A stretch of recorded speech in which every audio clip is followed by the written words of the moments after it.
이게 수능이 내가 지금 수능 강의를 시작한 지가 이제 올해로 15년 차예요. 올해로 지금 15수를 하고 있어요. 15수.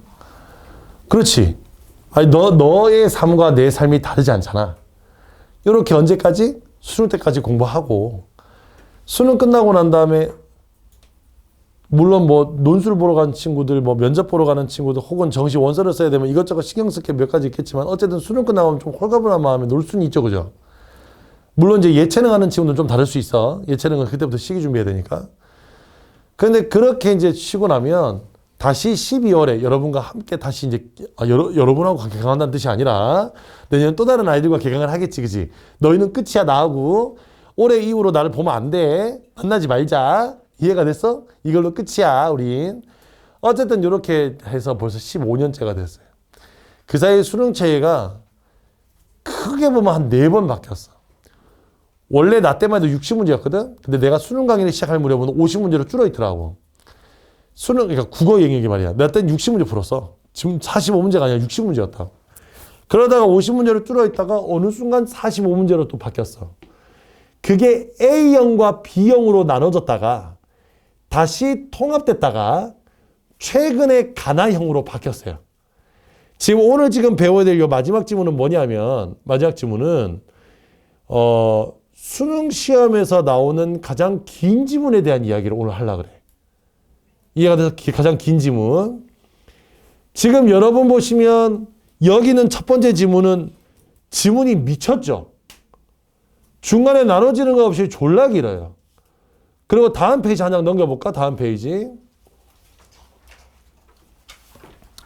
자, 다음 페이지 한 장 넘겨보면 이번엔 지문이 가와 나로 분리가 돼 있어요.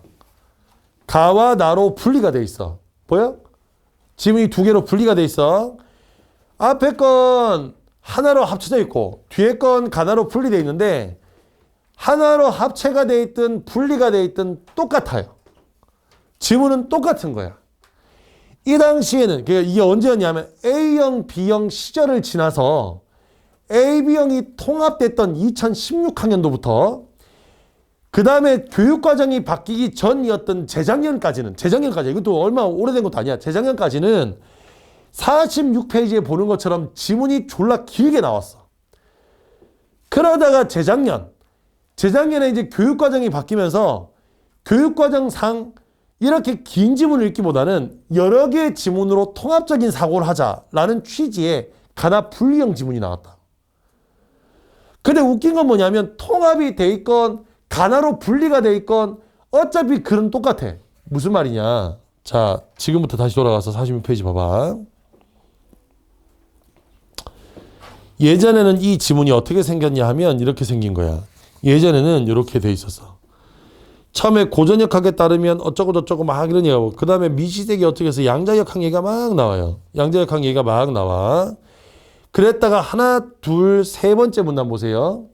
세 번째 문단 말미에 이와 비슷한 의문은 논리학에서도 볼 수 있다. 보여? 자, 그리고 난 다음에 그 앞에 고전 논리는 앞에서 끊으세요. 글은 요렇게 2개였어. 그때도. 이렇게 긴 지문이 나올 때도 글은 2개였다고. 앞쪽은 고전역학, 양자역학이 나오는 역학, 즉 과학 지문이고 뒤쪽은 고전논리, 양자논리가 나오는 논리학 지문이야. 인문 지문. 앞쪽은 과학 지문, 뒤쪽은 인문 지문이었다고. 이게 지금은 뭘로 바뀌었다? 가, 나로 나뉜 거야. 이해가 됐어? 그런데 지금 그러면 이제 이 얘기를 왜 하냐? 보세요.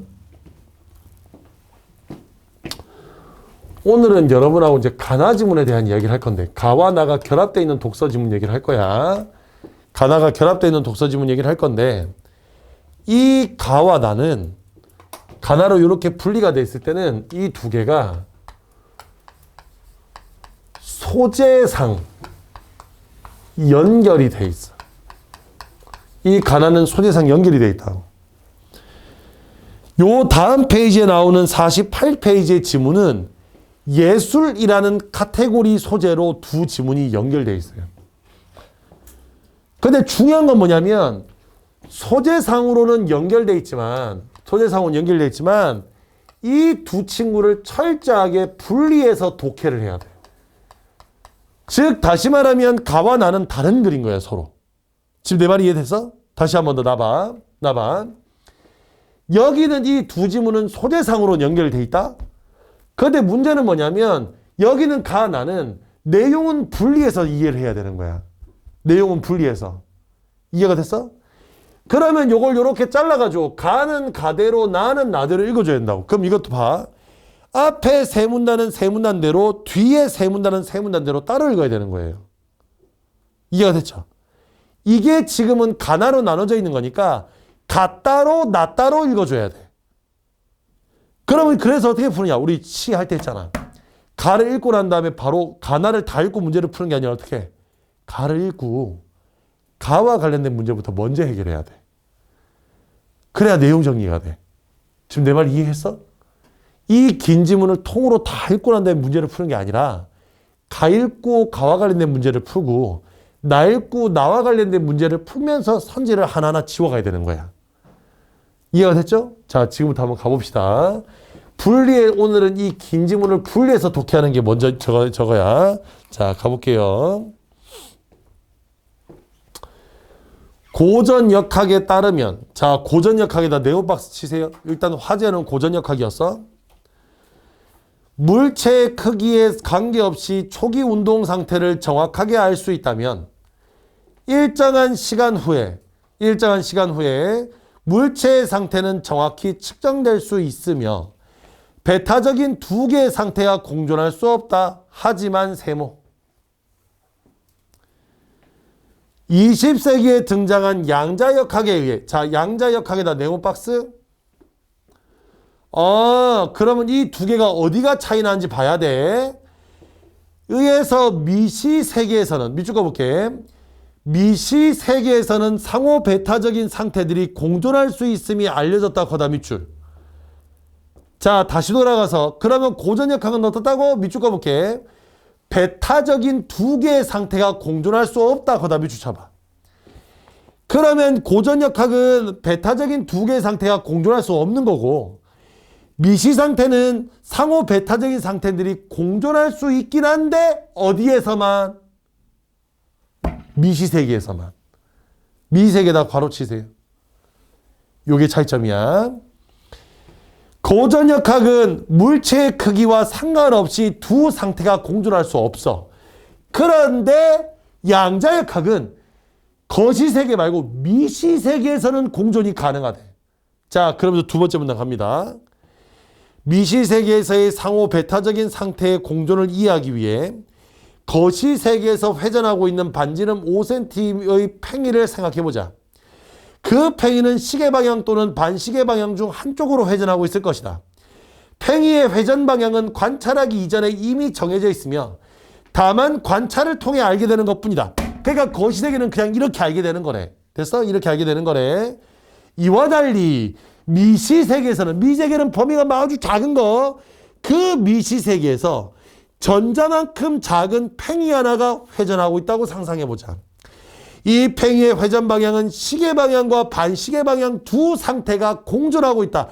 무슨 관점에서? 양자역학의 관점에서. 이해됐어? 양자역학 관점에서. 자, 갑니다. 하나의 팽이에 공존하고 있는 두 상태는 관찰을 통해서 한 가지 회전 방향으로 결정된다. 두 개의 방향 중 어느 쪽이 결정될지는 관찰하기 이전에는 알 수 없다. 그래서 거시세계와 달리 양자역학이 지배하는 미시세계에서는, 자, 밑줄 한번 꺼볼게. 이게 결론이야. 거시세계에서와 달리 양자역학이 지배하는 미시세계에서는 우리가 관찰하기 이전에는 상호 배타적인 상태가 공존하는 것이다. 거다 밑줄. 상호 배타적인 상태가 공존, 거다 괄호 치세요. 이게 포인트예요. 배타적인 상태의 공존과 관찰 자체가 물질 상태를 결정한다는 개념을 받아들이기 힘들었기 때문에 아인슈타인은 당신이 달을 보기 전에 달이 존재하지 않는 것인가 라는 말로 양자역학의 해석에 회의적인 태도를 취했대. 그러니까 도저히 믿겨지지 않는 거야. 최근에 상호 배타적인 상태의 공존을 적용함으로써 초고속 연산을 수행하는 양자 컴퓨터에 대한 연구가 진행되고 있다. 이는 양자역학에서 말하는 상호 배타적인 상태의 공존이 현실에서 실제로 구현될 수 있음을 잘 보여주는 예라 할 수 있다. 미시 세계에 대한 이러한 연구 성과는 거시 세계에 대해 우리가 자연스럽게 지니게 된 상식적인 생각들에 근본적인 의문을 던지게 된다는 거야. 자, 여기까지 하나 그리지. 이해돼서 여기까지 하나 그려야 양자역학은 뭐 한다고? 미시 세계에서는 상호 배타적인 공존 상태. 그걸 이용한 게 바로 양자 컴퓨터라는 거야. 맞냐? 맞아? 자, 그럼 옆으로 가서 1번 문제 갑니다. 자, 여기까지 읽었으니까 여기까지 가지고 풀 수 있는 문제. 먼저 1번. 기억이 거기 있으니까요. 문맥을 고려할 때 기억의 의미를 추론한 내용으로 가장 적절한 것은 그랬습니다. 자, 여기서 기억의 의미를 가장 적절하게 찾은 거래. 당신이 달을 보기 전에는 달이 존재하지 않는 것인가? 그럼 나봐. 그럼 아인슈타인의 입장에서는 이 물음에 뭐라고 답해야 돼? 아인슈타인은 양자역학을 믿어 안 믿어? 안 믿지. 그러니까 뭐라고 답해야 되니? 보기 전에도 달은 존재해야 한다야. 이해가 됐어? 고전역학은 보기 전부터 이미 결정이 돼 있다면 그 물체가 있다는 게 무슨 말인지 이해되죠? 그러면 그거 찾아. 달은 관찰하기 전부터 이미 존재해야 돼. 몇 번이 정답이야? 3번이겠지. 1번은 안 돼. 많은 사람이 보고 있음으로 달이 존재하는 게 아니라 보기 전에도 있다 그래야 돼. 미시적인 관점을 쓰는 양자역학도 관찰하면 상태가 결정돼. 그러므로 많은 사람들이 달을 관찰하고 있으면 달이 존재하는 게 아니라 여기서 하고 싶은 말은 관찰하기 전에도 달이 있어야 돼. 이해가 됐어?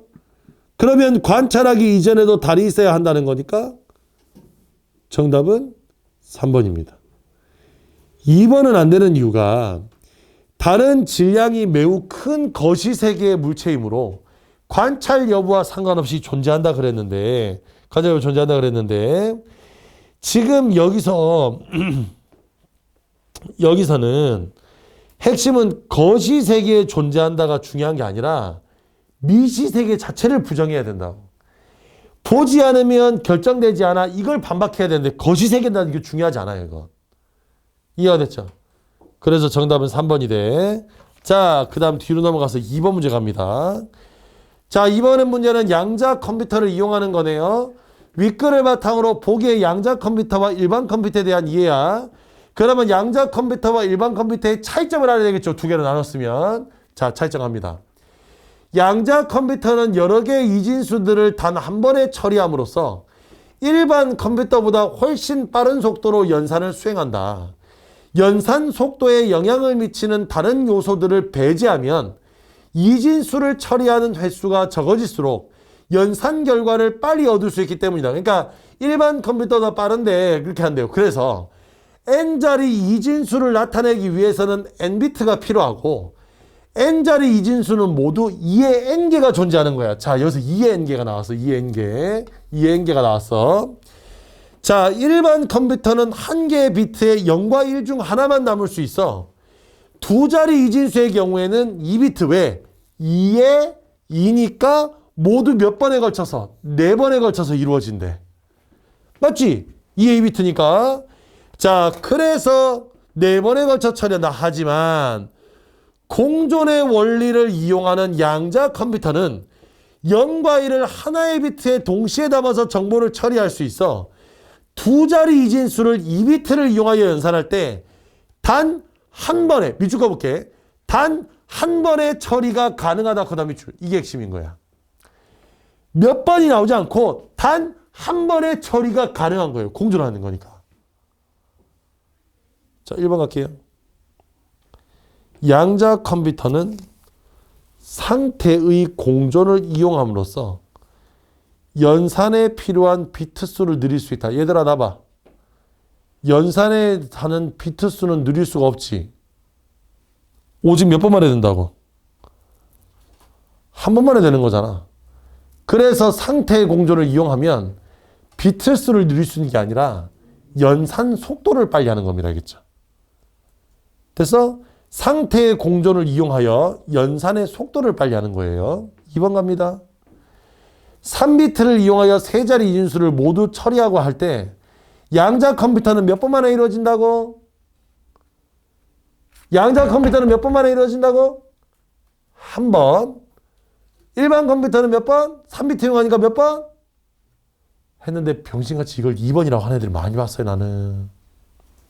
야, 나 봐. 3비트니까 2에 몇 승? 2에 3승이야. 그럼 8이잖아. 이게 6이 왜 나오니, 여기에? 2 곱하기 3이 아니잖아. 됐어? 근데 바보가 지금 2 곱하기 3에서 6이라서 2번 하고 넘어가는 애들 많았다고. 6배가 아니라 8배예요. 8배가 빠른 거야, 8배가. 그래서 2번 틀려서 3번.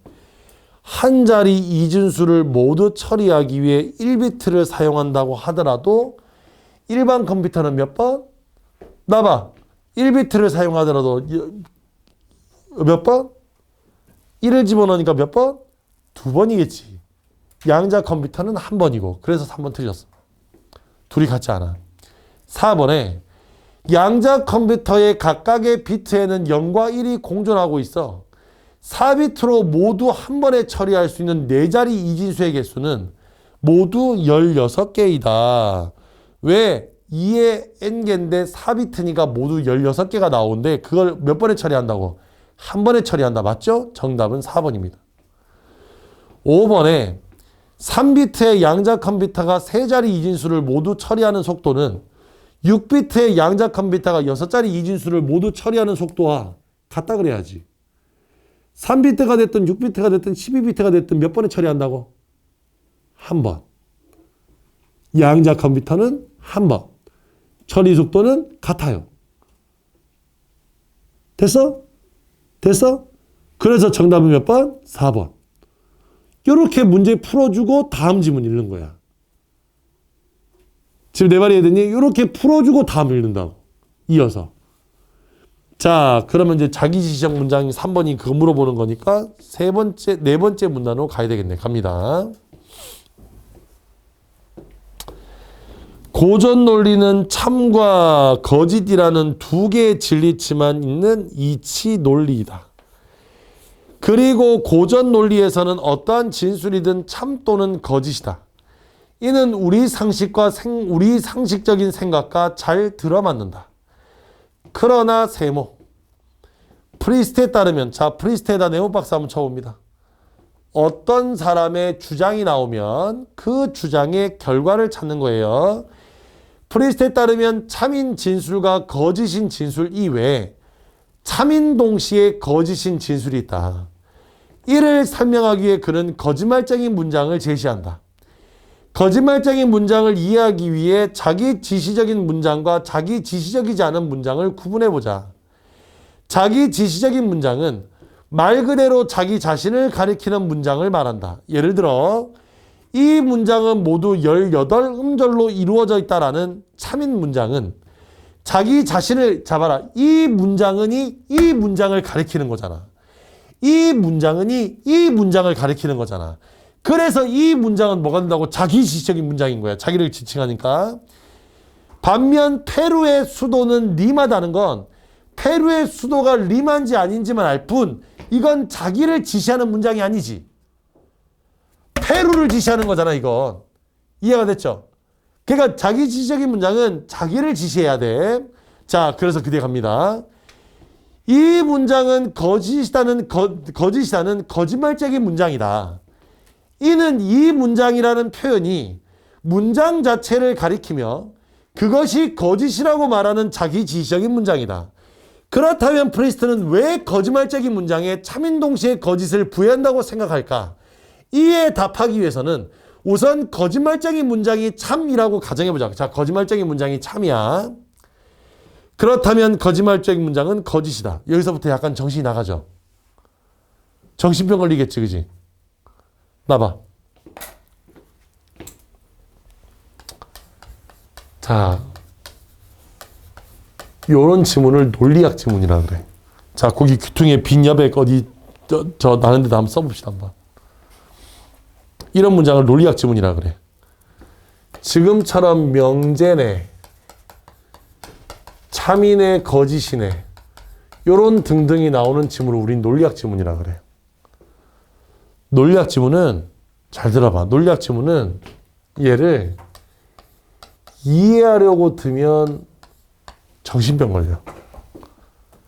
논리학 지문은 다른 지문과 다르게 나는 이 논리학 지문이 모든 비문학의 정점에 있는 문장이라고, 글이라고 봐. 내용을 이해하는 건 거의 힘들다고 봐야 돼요. 네가 알고 있는 연역 추론, 귀납 추론 이딴 거 안 물어봐. 이상한 거 물어봐. 이해가 됐죠? 그래서 읽다 보면 정신 나갑니다. 대표적인 언제 있냐면 2019학년도 수능에 나오는 가능세계라는 지문이 있어요. 가능세계. 다음 텀 때 내가 기회 되면 한번 보여줄게. 그 지문. 가능세계라고. 내용이 뭐냐면 이 명제가 참 이미 가능하다면 그에 속해 있는 가능세계는 모두 가능하다. 뭐 이런 거야. 뭐 말인지 하나도 모르겠죠. 그죠? 다부탑은 경주에 있다. 다부탑은 개성에 있을 수도 있었다. 뭐 이런 거 나오고 막. 8시에 출근한다면 나는 지각을 하지 않았을 것이다. 이게 왜 8시에 출근하면 지각하지 않을 거라는 논증이 왜 나오는지 막 설명해줘. 듣기만 해도 소름 돋죠. 그죠? 이런 지문들이 있어요. 이런 지문들은 이해가 중요한 게 아니라 뭐가 중요하냐면 결국에 하고 싶은 이야기가 뭔데 요거 찾는 게 중요한 거예요. 결론을 찾아가는 과정이 중요한 거야. 이해가 중요한 게 아니라 그래서 하고 싶은 말이 뭐냐고. 지금 여기 있는 것처럼 거짓말제 문장은 참이면서 거짓이다. 이게 이런 거예요. 봐라. 여기는 지금 문장은 이 문장은 거짓이다야. 그러면 이 문장은 거짓이다라는 이 문장이 참이면 이 문장은 거짓인 거야. 무슨 말인지 이해돼? 다시. 이 문장은 거짓이다라는 문장이 참이면 이 문장은 거짓인 거예요. 그러니까 참이면서 거짓인 거예요. 만약에 이 문장은 거짓이라 그러면 이 문장은 참이 되는 거지. 지금 뭔 말인지 이해가 돼? 이해 안 돼도 돼. 그런 게 있다고요. 심오하게. 이해가 됐어? 그냥 이런 게 있다고. 참과 거짓을 동시에 넣으려고 자기 지적 문장을 써서. 그래서 왜냐하면 이 문장은 자기 자신을 가리키며 그것이 거짓이라고 말하는 문장이기 때문이다. 반면 거짓말적인 문장이 거짓이라고 가정해보자. 그렇다면 거짓말적인 문장은 참이다. 왜냐하면 그것이 바로 그 문장이 말하는 바이기 때문이다. 그래서 프리스트에 따르면 어떤 경우에도 거짓말적인 문장은 참인 동시에 거짓인 문장이다. 따라서 동그라미. 자, 밑줄 한번 꺼볼게. 따라서 그는 거짓말적인 문장에 참인 동시에 거짓을 부여해야 한다고 본다. 그 다음 밑줄. 자, 그러면 여기에 거짓말 문장에는 참인 동시에 거짓을 부여해야 돼. 자, 그래서 마지막 문단 갑니다. 마지막 문단. 자, 여기서 잘 찾아야 돼. 중요한 건 뭐라고? 결론이야. 중요한 건 결론입니다. 고전 논리에서는 참인 동시에 거짓인 진리치를 지닌 문장은 다룰 수 없기 때문에 프리스트는 그것도 다룰 수 있는 비고전 논리 중 하나인 LP를 제시하였다. 그런데 LP에서는 직관적으로 호소력 있는 몇몇 추론 규칙이 성립하지 않는다. 전건 긍정 규칙을 예로 들어 생각해보자. 고전 논리에서 전건 긍정 규칙은 성립해. 이는 P면 Q이다라는 조건문과 그것의 전건인 P가 참이면 후건인 Q도 반드시 참이 돼야 돼요. 여기까지 이해했어? 이 조건문이 참이고 P가 참이면 Q가 참이어야지. 이해되니? 참여해야 돼. 이와 비슷한 방식으로 LP에서 전건 긍정 규칙이 성립하려면 조건문과 그것의 전건인 P가 모두 참 또는 참인 동시에 거짓이라면 그것의 후건인 Q도 반드시 참 또는 참인 동시에 거짓이어야 한다. 그러나 세모. 얘들아, 뭐뭐이어야 한다까지는 기단 얘기 아니란 얘기야. 아니라고. 이 글은 이 마지막 요 문장이 제일 중요합니다. 밑줄 까볼게요. LP에서 조건문인 전거는 참인 동시에 거짓이고 후거는 거짓인 경우 조건문과 전거는 모두 참인 동시에 거짓이지만 후거는 거짓이 된다. 밑줄. 다시 써볼게. 나봐. P이면 Q이다라는 문장이 있어. 이때 이 조건문이 참이고 P 또한 참이면 원래 얘도 참이어야 하는 게 고전 논리야. 그런데 양자 논리는 뭐야? 참인 동시에 거짓이 가능하다 그랬죠. 그죠? 그래서 얘는 뭐라 그랬냐면 조건문이 참인 동시에 거짓이고 여기는 P가 참인 동시에 거짓이면 이때 Q는 거짓이 되는 게 LP예요. 결론 끝났어? 끝났어? 요게면 요게 되는 거야. 맞죠? 자, 옆에 있는 문제 봐. 3번. 자기 지시적인 문장에 대해 이해한 내용으로 적절한 것. 1번은 자기 지시적인 문장이 아니죠. 붕어빵은 문장이 아니잖아. 이 문장은 그래야 자기 지시적인 문장이 돼. 1번 땡. 2번. 이 문장은 자기 지시적이다라는 자기 지시적인 문장은 거짓이 아니지. 왜냐하면 그건 참이잖아, 무조건. 3번에 이 문장은 그럼 3번의 정답 몇 번이야? 2번이 정답이네. 3번의 이 문장은 거짓이다는 이치 논리의 자기 지시적인 문장이 될 수 있지. 이 문장은 자체가 자기 지시적인 문장이니까. 고전 논리에서는 어떠한 자기 지시적 문장도 진리치를 부여하지 못한다 그랬어.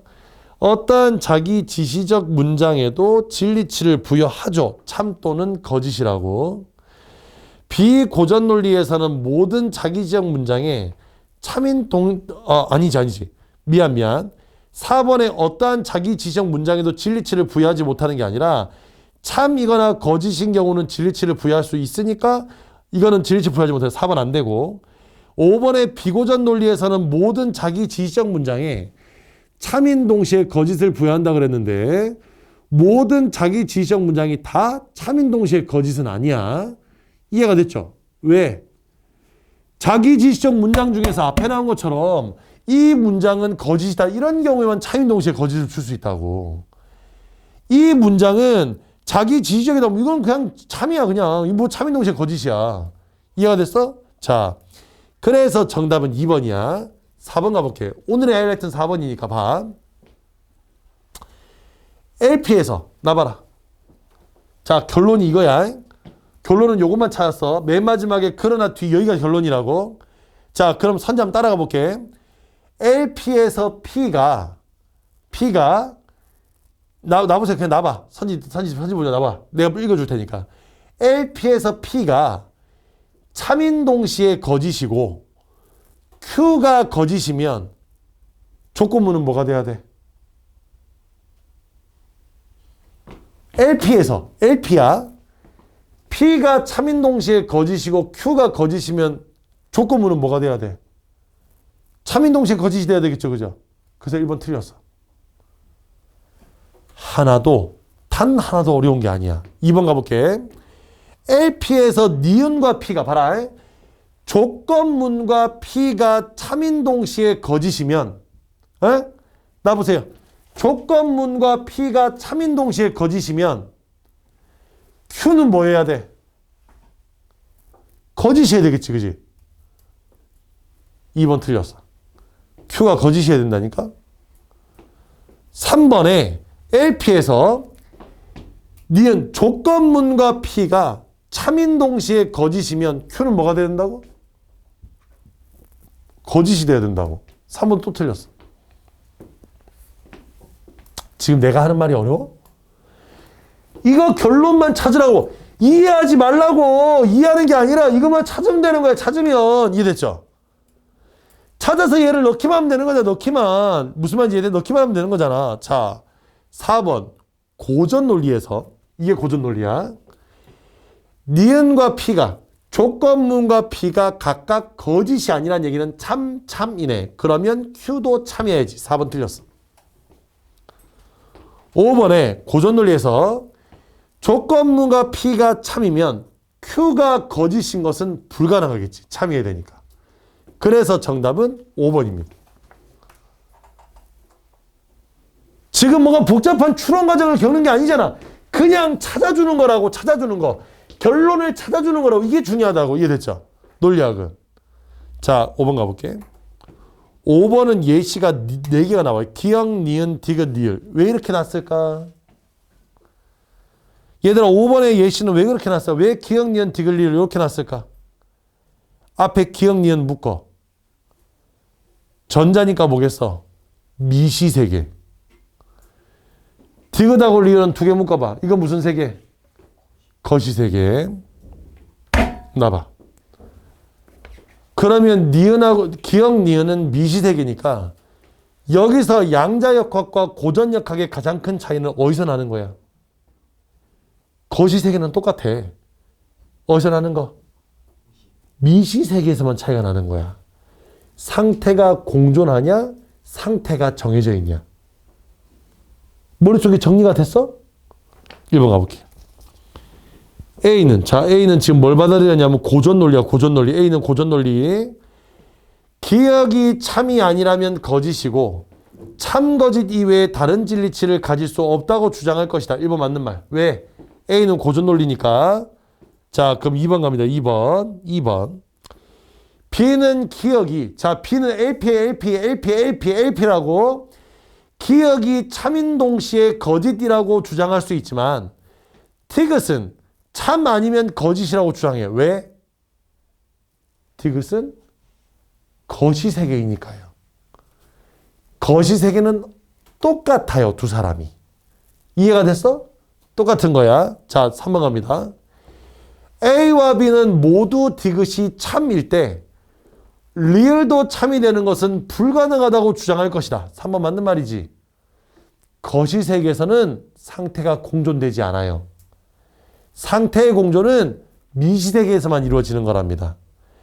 아무리 양자역학을 주장한 사람도 눈에 보이는 거시세계를 이렇게 표현하지는 않아요. 이해가 됐죠? 됐어? 자, 그럼 갑니다. 그럼 되고 4번. A는 B와 달리 니은이 참인 동시에 거짓이라고 주장할 수 없겠죠. 왜냐하면 A는 고전 논리학자니까요. 참인 동시에 거짓은 LP에서 주장을 해야 됩니다. 5번 갑니다. B는 A와 달리 리을이 참이 아니라면 참인 동시에 거짓이라고 주장할 것이다. 얘들아, A나 B나 리을은 뭐야? 거시세계이기 때문에 어느 누구도 참인 동시에 거짓이라고 주장할 수 없어요. 그래서 정답은 5번이에요. 됐어? 됐어? 나봐. 다시 나봐. 이해가 아니라 정리하는 거야. 결론만 찾으면 된다고. 이렇게 마지막에 결론만 찾으면 되는 거야. 지금 내 말 이해했어? 다시. 논리학 지문은 이해하는 게 아니라 결론을 찾는 거라고. 이해하는 게 아니라 결론을 찾는 거야. 이해가 됐습니까? 이렇게 결론 찾아줘야 돼. 자, 6번의 정답은 3번. 뒤로 넘어가 볼게.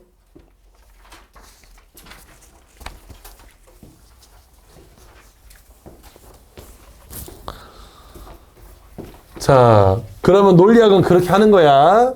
자, 그러면 다시 또 돌아와서. 그래서 얘가 이제 시간이 지나서 재작년부터는 그렇게 분리되어 나오는 겁니다. 분리되어서.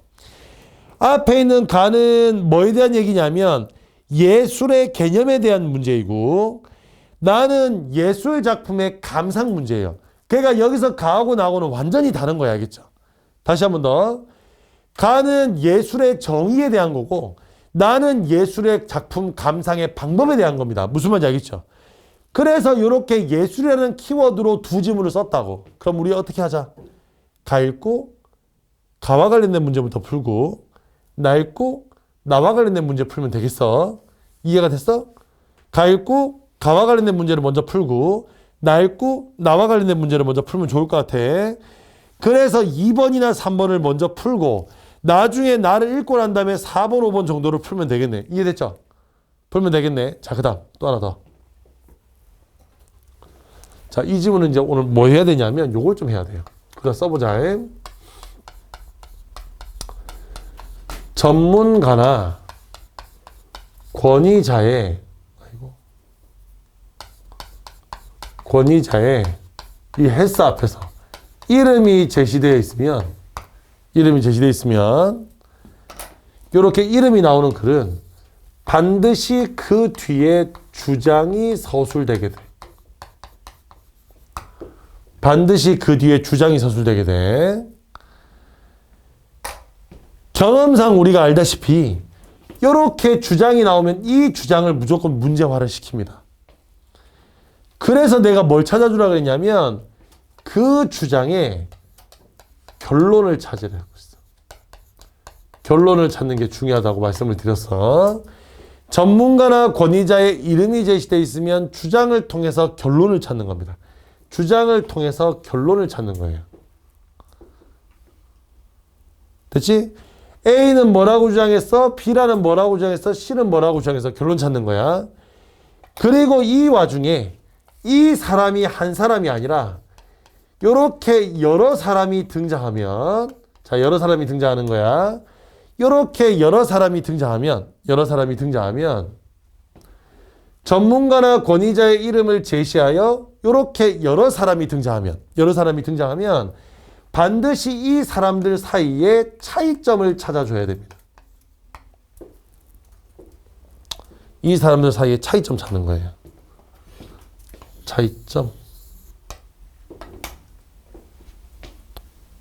됐죠? 자, 그럼 한번 가볼게. 가부터 슬슬 한번 가봅시다. 한번.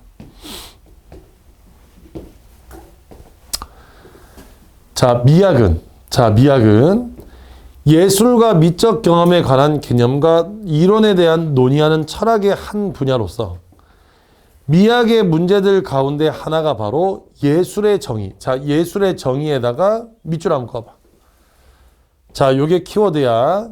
즉, 가는 지금 뭐에 대한 글이냐면 예술의 정의에 대한 글이에요. 예술의 정의에 대한 글이에요. 갑니다.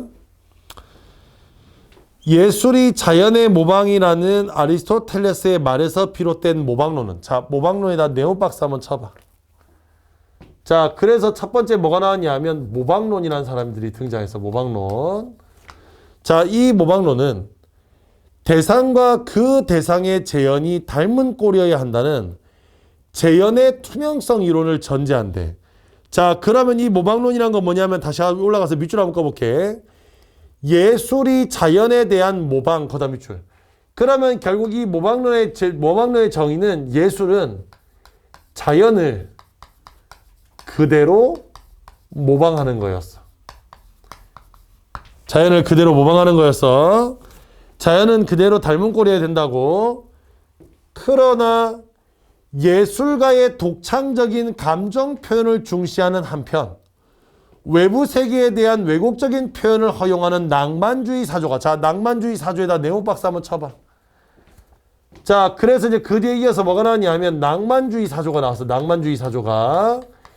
그래서 낭만주의 사조가 18세기 말에 등장하면서 모방론은 많이 쇠퇴했대요. 자, 여기서 낭만주의 사조는 어떤 거? 밑줄 꺼볼게. 예술가의 독창적인 감정 표현을 중시하는 한편 외부 세계에 대한 왜곡된 표현을 허용거다 밑줄. 그러면 낭만주의 사조라는 건 뭐냐면 예술가의 독창적인 감정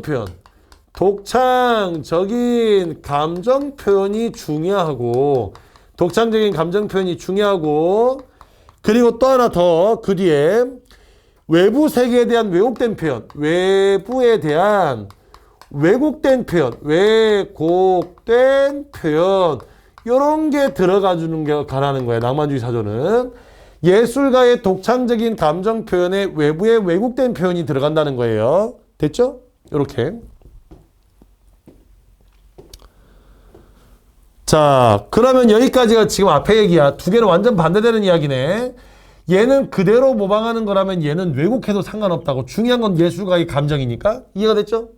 예술가의 감정이니까. 자, 그 다음 갑니다. 20세기 초에 콜링우드는, 자, 콜링우드에다 네오박스 치세요. 자, 콜링우드라는 사람이 나왔어. 진지한 관념이나 감정과 같은 예술가의 마음을 예술의 조건으로 규정하는 표현론을 제시하여. 표현론에다 네오박스 한번 쳐봐. 그러면 콜링우드가 곧 표현론이야. 그래서 나온 게 표현론인데 대표적인 사람은 콜링우드예요. 대표적인 콜링우드. 자, 표현론을 제시하여 이 문제를 해결하였다. 그에 따르면 밑줄 그어볼게. 진정한 예술작품은 물리적 소재를 통해 구성할 필요가 없는 정신적 대상이다. 거다 밑줄. 그러면 여기서 가장 중요한 건 결국 정신적인 대상을 예술로 봐야 돼. 정신적인 대상을. 또한 이 비슷한 시기에 외부 세계나 작가의 내면보다 작품 자체의 고유 형식을 중시하는 형식론도 발전했다. 형식론에 네모치시고 그 뒤에 벨도 네모치세요. 자, 이런 사람이 등장해서 계속 결론만 가는 거야. 예술 감각이 있는 비평가들이 직관적으로 식별할 수 있고 정의는 불가능한 어떤 성질을 일컫는 의미 있는 형식을 통해, 거다 밑줄 그어볼게. 의미 있는 형식을 통해 그 비평가들에게 미적 정서를 유발하는 작품, 거다 밑줄. 이걸 예술이라고 보았대. 그러면 여기 형식론은, 자, 벨과 같은 사람인데 뭐라 그랬냐면 의미 있는 형식을 통해서, 의미 있는 형식을 통해서 뭘 봤다고? 비평가들에게 미적 정서를 유발한대요. 지금 너네는 밑줄을 꺾고 나는 지금 여기다 쓰고 있어. 문제 풀기 좀 편하게. 굳이 여러분은 쓸 필요는 없어요. 그냥 이렇게 지금 여기 밑줄 끈 거 지금 써놓은 거야. 그냥 단어를. 자, 그 다음 갑니다. 20세기 중반에 뒷샹이 변기를 가져다가 전시한 샘이라는 작품은 예술작품으로 인정되지만 그것과 형식적인 면에서 차이가 없는 일반적인 변기는 예술작품으로 인정되지 않은 이유를 설명하지 못하게 되자 두 가지 대응 이론이 나타나. 그러니까 뒷장이 나오면서 형식이 파괴가 됐어요. 쉽게 말하자면. 이해됐죠? 그래서 두 가지 대응 이론이 나왔어. 하나는 우리가 흔히 예술작품으로 분류되는 미술, 연극, 문학, 음악 등이 서로 이질적이어서 그것들 전체를 아울러 예술이라고 정의할 수 있는 공통된 요소를 갖지 않는다는 웨이츠의 예술정의 불가론. 자, 웨이츠의 예술정의 불가론의 네모박스 한번 쳐봐. 웨이츠의 예술정의 불가론. 일단 네모 한번 쳐보세요. 자, 이번엔 예술정의 불가론이야. 누구? 웨이츠. 웨이츠의 예술정의 불가론입니다. 자, 그의 이론은 예술의 정의에 대한 기존의 이론들이 겉보기에는 명제 형식을 취하고 있으나 사실은 참과 거짓을 판정할 수 없는 사입의 명제이므로, 그러니까 예술이라는 명제가 다 사입이라는 거야. 그래서 밑줄 그어볼게. 예술의 정의에 대한 논의 자체가 불필요하다는 견해의 거다 밑줄. 예술에 대한 정의가 불필요하다는 거예요. 자, 예술에 대한 정의 하지 말자. 불필요하다고 거다 밑줄 껐지요. 다른 하나는 예술계라는 어떤 사회제도에 속하는 한 사람 또는 여러 사람에 의해 감상의 후보 자격을 수여받은 인공물을 예술작품으로 규정하는 디키의 제도론이다. 디키의 제도론이다. 네모박스 한번 쳐보세요. 자, 이번엔 제도론이야. 겁나 많이 나오네. 이름은 디키래. 수도 없이 나오네. 제도론이야. 하나의 작품이 어떤 특정한 기준에서 훌륭하므로 예술작품이라고 부를 수 있다는 평가적 이론과는 달리 디케의 견해는 밑줄 꺼볼게요. 일정한 절차와 관례를 거치기만 하면 모두 예술작품으로 볼 수 있다. 그 다음 밑줄. 일정한 절차나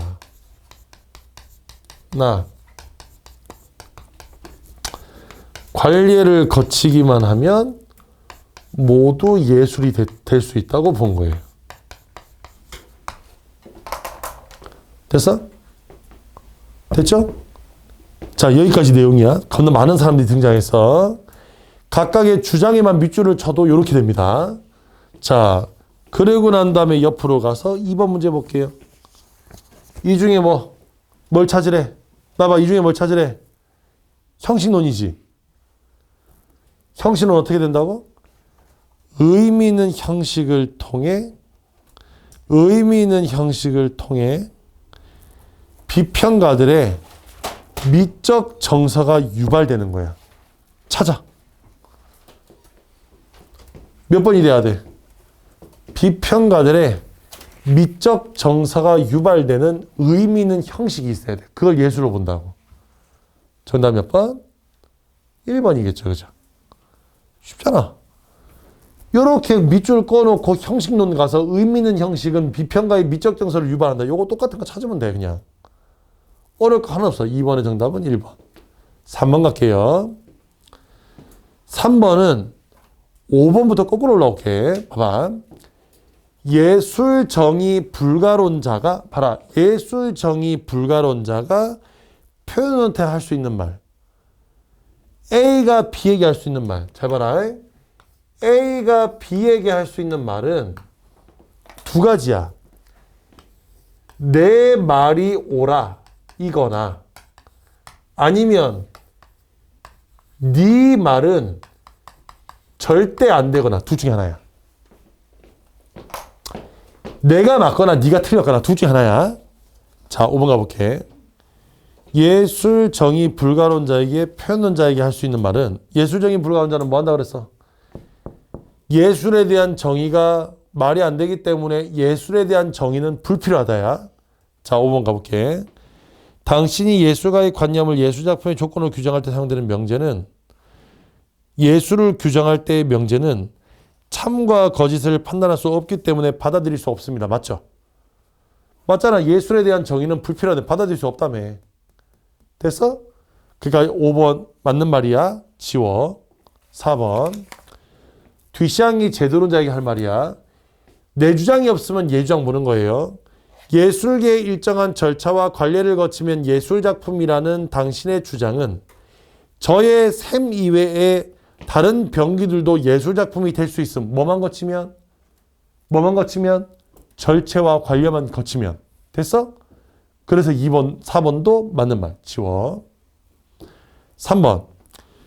표현론자가 낭만주의 예술가에게야. 자, 표현론자는 뭐 한다고? 정신적인 대상, 즉 정신적인 걸 표현한다고. 당신의 작품은 예술가의 마음을 표현했으니, 정신적인 걸 표현했으니 대상을 있는 그대로 표현하지 않았더라도 예술작품입니다. 3번 맞는 말이지, 그지? 지워. 4번. 낭만주의 예술가가 모방론자에게 할 말이야. 대상을 재현하기만 하면 예술가의 감정, 얘는 예술가의 감정이 중요하다고 했으니까 예술가의 감정을 표현하지 않은 작품도 예술작품 인정될 수 있다고. 그래서 받아들일 수 없다. 맞지요? 그죠? 예술가의 감정이 중요하다며. 1번. 모방론자가 뒷장에게야. 당신의 작품 셈은 변기를 닮은 것이 아니라 변기 그 자체라는 점에서 예술작품이 되기 위한 필요 충분 조건을 갖추고 있습니다. 얘들아, 다시 모방론자 한번 더 가봐. 모방론자한테 첫 번째 모방론자에게 가장 중요한 건 뭐야? 대상과 대상의 재현이 닮은 꼴이어야 하고 예술은 자연에 대한 모방인 거야.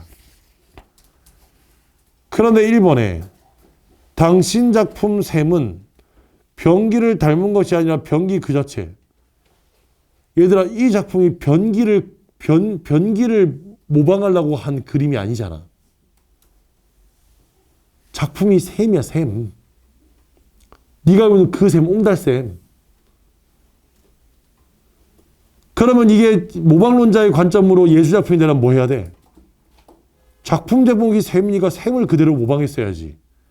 변기를 갖다 놓고 샘이라 그랬어요. 이건 모방이 돼, 안 돼? 안 되지. 그리고 또 하나 더. 그대로여야 된다는 말은 없어요. 모방론자는 자연을 모방하는 거야.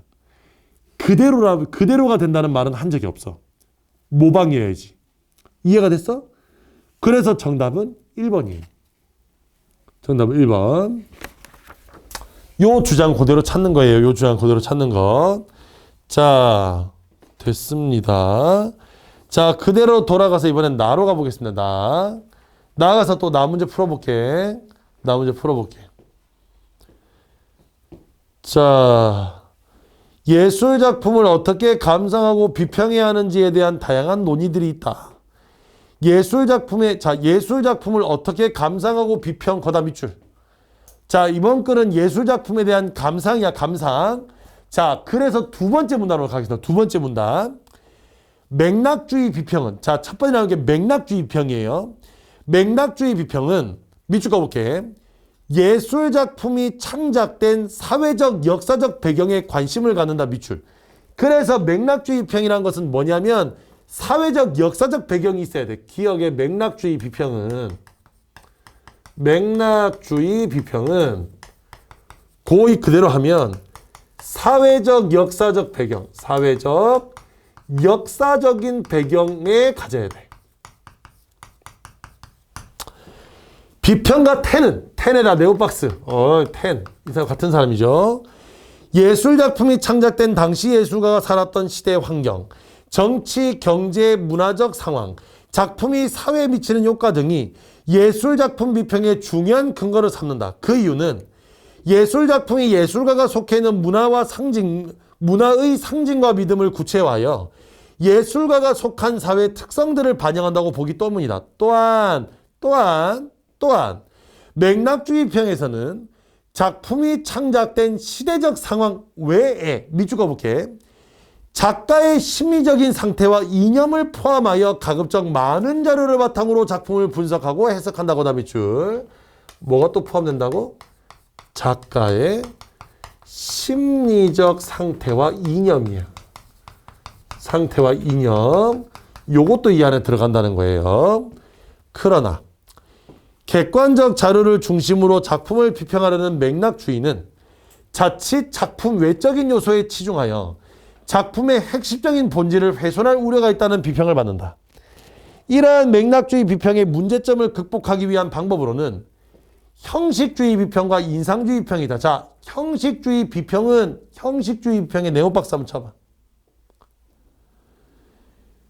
자, 예술 작품의 외적인 요인 대신 밑줄 그어볼게. 작품의 형식적 요소와 그 요소들 간 구조적 유기성의 분석을 중요하게 생각한다. 그 다음 밑줄. 뭘 중요하게 생각한다고? 형식주의 비평은 작품의 형식적인 요소와 그 요소들 간의 구조적 유기성을 중시한다고. 구조적인 유기성을 중시합니다. 프레이드와 같은 형식주의 비평가들은 작품 속에 표현된 사물, 인간, 풍경 같은 내용보다는 선, 색, 형태 등의 조형 요소와 비례, 운동, 강조와 같은 조형 원리를 예술작품의 우수성을 판단하는 기준이라고 주장했대요. 자, 그 다음 인상주의 비평의 네오박스. 자, 인상주의 비평이 나왔어. 인상주의 비평이야. 모든 분석적 비평에 대해 회의적인 시각을 가지고 있어. 예술을 어떤 규칙이나 객관적인 자료로 평가할 수 없다고 본다. 나봐. 여기서 어떤 규칙이란 건 얘고 객관적 자료는 얘야. 즉 얘는 이것도 안 되고 이것도 안 된다는 거야. 얘는 규칙이잖아. 얘가 자료잖아. 이해가 됐죠? 이것도 안 돼, 이것도 안 돼야. 그래서 훌륭한 비평가는 대작들과 자기 자신의 영혼의 모험들을 관련시킨다라는 비평가 프랑스의 말처럼. 프랑스. 인상주의 평은 비평가가 다른 저명한 비평가의 관점과 상관없이 자신의 생각과 느낌에 대하여 자율성과 창의성을 가지고 비평하는 것이다. 즉, 밑줄 까볼게. 작가의 의도나 그 밖의 외적인 요인들을 고려할 필요 없이 비평가의 자유의지로 작품을 해석한다는 겁니다.